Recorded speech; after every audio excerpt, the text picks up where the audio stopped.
Last month marked the 90th anniversary of when America entered the Great War. President Woodrow Wilson called it the war to end all wars. More than 4 million Americans were mobilized for World War I. Only 4 remain. One of them is 106-year-old Frank Buckles of Jefferson County. As we head into the Memorial Day weekend, Cecelia Mason talks to Mr. Buckles about his memories of 2 wars, his life today, and his gratitude.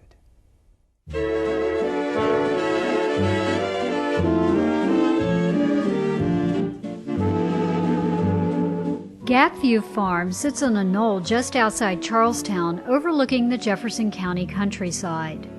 For more than 50 years now, this has been home to one of only a handful of surviving World War I veterans in the country. Frank Woodruff Buckles was born in 1901 on a farm in Missouri, and as a teenager moved to western Oklahoma with his family. World War I broke out in 1914. In 1917, when Buckles was only 16, he lied about his age to join the Army. My grandmother, I told her that I was going in the Army. Did your family want you to join the Army? They didn't have anything to say about it. Well, they didn't know it. Why did you want to join it at that age? Because I was interested. I knew all about the Bloomin' War. Buckles served with the 1st Fort Riley Casual Detachment as a driver in England and France. He did not participate in any battles. In 2001, Buckles told an interviewer for the Veterans History Project that he only has memories of pleasant things that happened during the war. Before Buckles was discharged from the Army in 1919, he was assigned to a prisoner of war escort company that took prisoners back to Germany. But in the evening, they would take the interest that they had made or acquired somewhere, and they had conductors who were real conductors of orchestras, and they would play out near the fence, and on our side of the fence we had some barrels and things to sit on and listen to the concert. Not long after he returned to the States, Buckles moved to Toronto, Canada, where he began his next career, working in the steamship industry. I had a very exceptional introduction to the steamship business, working for the White Star Line in Canada. I expected to spend only a few voyages to sea, to get acquainted with it, but I found it interesting, and I found learning the language. I picked up the language very quick. Buckles loved to travel and meet people. He spent many years working as a purser on steamships in Europe, the Orient, and South America.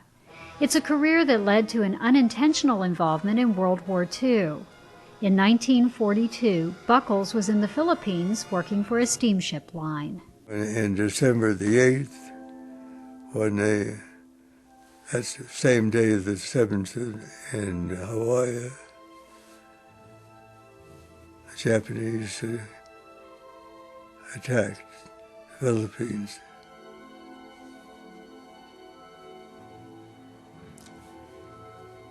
And that ended up with 3 years in the prison camp. One thing I do remember when I had my tonsils out when I was 6, they'd make you talk to, or at least they did at that time. You were somewhat under sedation, but they made you talk to kind of, I guess, so they could find the tonsils or something. And I told them the story of my father's rescue from the prison camp the 23rd of February, 1945, because later on the nurses said, that was a really interesting story. Buckles was one of about 2,000 POWs rescued that day from Los Baños by the Army's 11th Airborne Division.